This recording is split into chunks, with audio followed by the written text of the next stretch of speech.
तो दोस्तों, क्योंकि सास भी कभी बहू थी के आज के एपिसोड की शुरुआत गौतम के एक फोन कॉल से होती है जो वो अपनी माँ तुलसी को करता है। इधर तुलसी फोन उठाकर पूछती है कि क्या वो आज कोर्ट नहीं गया। तो गौतम जवाब देता है कि वो नहीं गया, बल्कि वो एयरपोर्ट के रास्ते में है। ये सुनकर तुलसी हैरान होती है और पूछती है कि वो कहाँ जा रहा है। तो गौतम कहता है कि वो मुंबई आ रहा है और वो अकेला नहीं बल्कि दामिनी और नकुल भी उसके साथ आ रहे हैं। तो तुलसी पूछती है कि वे सब मुंबई क्यों आ रहे हैं। इस पर गौतम एक रहस्यमय अंदाज में कहता है कि उन्हें एक शादी में शामिल होना है। वो कहता है कि यह बहुत ही महत्वपूर्ण लोगों की शादी है, इसलिए वे इसे मिस नहीं कर सकते।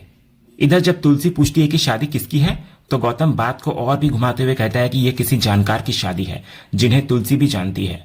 वो छेड़ते हुए कहता है कि असल में तुलसी से बेहतर उन्हें कोई नहीं जानता। वो कहता है कि वो अभी निमंत्रण भेज रहा है, इसलिए वो खुद ही देख ले। इतना बोलकर गौतम फोन काट देता है। इसके बाद तुलसी मिहिर को बताती है कि गौतम दामिनी और नकुल के साथ मुंबई आ रहा है किसी ऐसे व्यक्ति की शादी में शामिल होने के लिए जिसे वे दोनों जानते हैं। तो मिहिर भी ये सुनकर हैरान होता है कि ये कौन है जिसकी शादी के बारे में उन्हें ही नहीं पता। तभी ठीक उसी समय तुलसी के फोन पर शादी का निमंत्रण आता है। जब वो उसे खोलती है तो कार्ड पर लिखा होता है मिहिर वीरानी वेड्स तुलसी। तभी मिहिर पूछता है कि शादी किसकी है। तो तुलसी, जो खुद हैरान होती है, बिना कुछ कहे अपना फोन मिहिर को देखने के लिए पकड़ा देती है।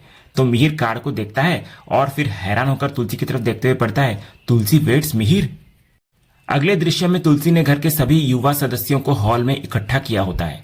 वो उन सबसे पूछती है कि ये महान आइडिया किसका है। तो करण, जो वहीं पर खड़ा होता है, इशारे से कहता है कि ये सब गौतम ने किया है। तो तुलसी सीधे गौतम से सवाल करती है। वो कहती है कि वही सबसे बड़ा है और उसी ने उसे कार्ड भेजा था, तो ये सब उसी का किया धरा होगा। तो गौतम खुद को बचाने की कोशिश करता है। वो कहता है कि सिर्फ इसलिए कि वो सबसे बड़ा है इसका मतलब ये नहीं कि सब कुछ उसी ने किया है। वो स्वीकार करता है कि उसने कार्ड भेजा था, लेकिन वो ये भी कहता है कि वो कार्ड उसे भी किसी और ने भेजा था, ये जताते हुए कि इस योजना में और भी लोग शामिल हैं।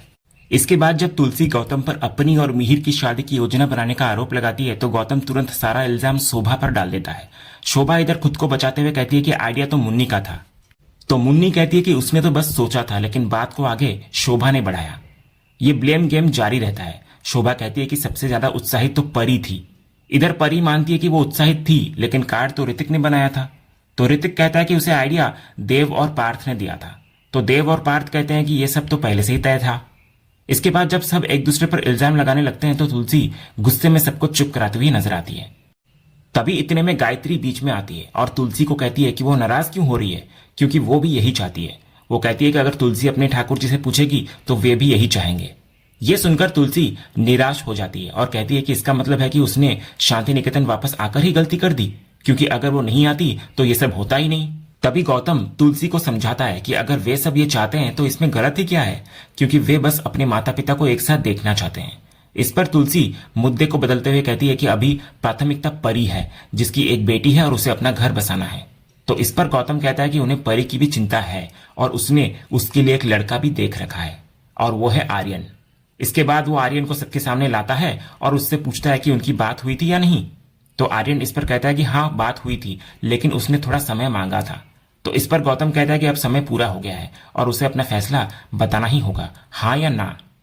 तो आर्यन परी की तरफ देखता है। उसे वो पल याद आने लगता है जब परी ने अजय के सामने कहा था कि वो आर्यन के साथ अपनी जिंदगी में आगे बढ़ चुकी है।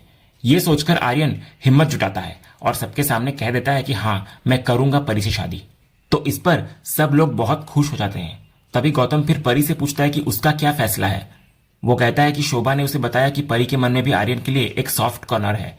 वो उससे भी सबके सामने अपना फैसला बताने के लिए कहता है, हाँ या ना। तो परी भी मुस्कुराते हुए हाँ में सिर हिलाते हुए नजर आती है। ये देखकर पूरा परिवार खुशी के मारे झूम उठता है। इधर तुलसी भी बहुत खुश होती है। इसके बाद सब परी और आर्यन को बधाई देते हुए नजर आते हैं। तभी तुलसी परी को कहती है कि वो बहुत खुश है कि उसने अपना घर बसाने का फैसला ले लिया। इसके बाद गौतम वापस तुलसी की ओर मुड़ता है। वो कहता है कि अब जब परी की बात सुलझ गई है तो अब तुलसी को अपना जवाब देना होगा। तो तुलसी कहती है कि बात परी की थी, उसकी नहीं। वो गौतम पर भावनात्मक रूप से ब्लैकमेल करने का आरोप लगाती है।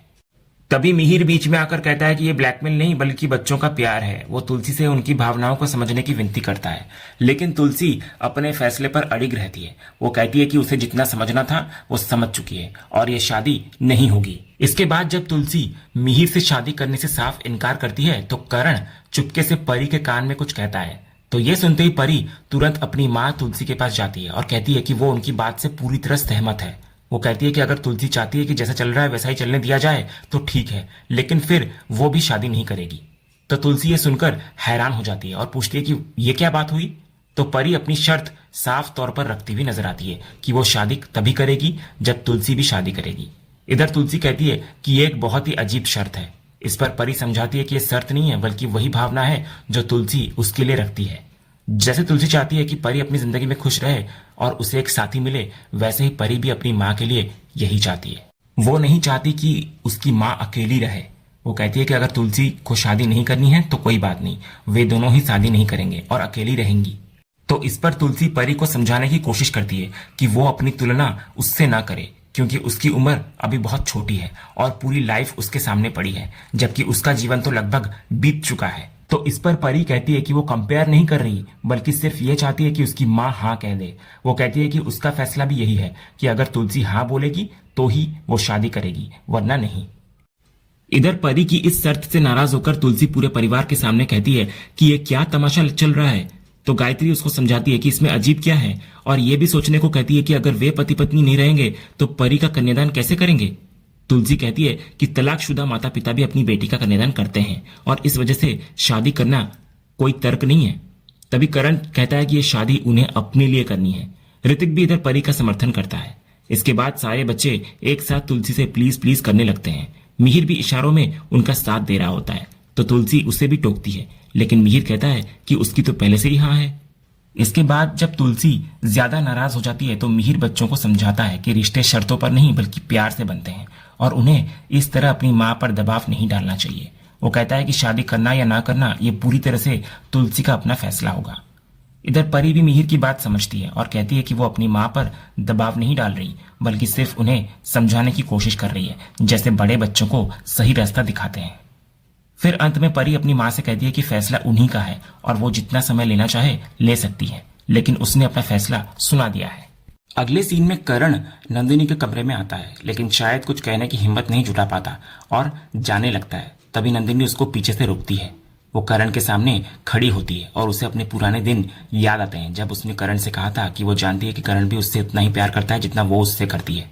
तभी इस याद के साथ नंदिनी का दिल पिघलता हुआ नजर आता है। वो भावुक होकर करण से कहती है कि उसने इतने सालों से इतना कुछ सिर्फ उसके लिए सहा। इतना बोलकर वो करण के गले लग जाती है। तभी करण उसको संभाल कर बिठाता है, उसका हाथ थामता है और उसको समझने के लिए धन्यवाद देता है। वो माफी मांगता है कि उसने इतनी बड़ी बात उससे छुपाई, लेकिन उसे विश्वास भी दिलाता है कि उसका कोई अफेयर नहीं है और यही एकमात्र सच है। तो नंदिनी इधर कहती है कि जो हुआ उसे कोई बदल नहीं सकता और माफी तो उसे मांगनी चाहिए, क्योंकि उसने करण को बहुत कुछ कहा और बात तलाक तक ले आई। वो कहती है कि उसके लिए यही बहुत बड़ी बात है कि करण का कोई अफेयर नहीं है, लेकिन वो ये भी कहती है कि सच जानने के बाद उसको नॉर्मल होने में थोड़ा वक्त लगेगा, क्योंकि वो अपना अतीत भूली नहीं है। वो करण से वादा लेती है कि वो उस लड़के रियांश को उससे दूर रखेगा, क्योंकि अब वो अपने परिवार को बिखरने नहीं दे सकती। तो इस पर करण नंदिनी का हाथ पकड़कर वादा करता है कि उसकी दूसरी जिंदगी का साया कभी भी उनके इस परिवार पर नहीं पड़ेगा। वो कहता है कि वो पूरी कोशिश करेगा कि नियति जल्दी से जल्दी ठीक हो जाए, ताकि वो उसको सच बता सके और फिर उसकी ये दोहरी जिंदगी और ये जिम्मेदारी खत्म हो जाए। तभी नंदिनी खुश होकर उसको धन्यवाद देती है और फिर से उसके गले लगती हुई नजर आती है। तो करण उससे कहता है कि वो ऐसे ही हंसती रहे। फिर नंदिनी के जाने के बाद करण भगवान को थैंक यू कहता है और कहता है कि उसके दिल से अब बहुत बड़ा बोझ उतर गया है। अगले सीन में परी आर्यन से पूछ रही होती है कि कहीं गौतम ने उसे शादी के लिए हाँ कहने पर मजबूर तो नहीं किया। तो आर्यन शरारत करते हुए कहता है कि हाँ, गौतम ने उसको नौकरी से निकालने और उसका करियर बर्बाद करने की धमकी दे रखी थी, इसलिए उसके पास हाँ कहने के अलावा कोई चारा नहीं था। परी ये सुनकर घबराने लगती है, लेकिन तभी आर्यन हंसते हुए कहता है कि वो मजाक कर रहा था। वो कहता है कि उन दोनों के बीच मजाक तो चलते रहना चाहिए। तो परी उसको इस पर चेतावनी देती है कि आइंदा ऐसा मजाक किया तो वो शादी भूल जाए। इस पर आर्यन परी का हाथ पकड़ लेता है और कहता है कि वो भूलने की बात ना कहे।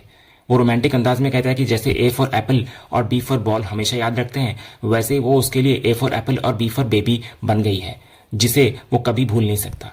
तो परी कहती है कि बातें बनाना कोई उससे सीखे। तो आर्यन जवाब देता है कि और अपना बनाना कोई उससे सीखे।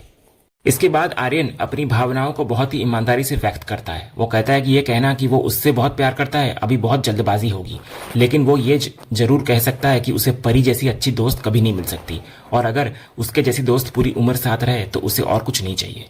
वो प्रस्ताव रखता है कि जब तक प्यार नहीं होता तब तक वे दोस्ती दोस्ती खेलते हैं और फिर अपना घर बसाते हैं। तो परी कहती है कि वो तो अपना फैसला बता चुकी है, लेकिन इतना कहकर वो अचानक से रुक जाती है। फिर आर्यन के पूछने पर परी अपनी चिंता व्यक्त करती है। वो कहती है कि आर्यन की फैमिली क्या सोचेगी, क्योंकि उसकी 2 शादियां और 2 तलाक हो चुके हैं और उसकी एक बेटी भी है। वो कहती है कि आर्यन के परिवार की हाँ उसके लिए बहुत मायने रखती है।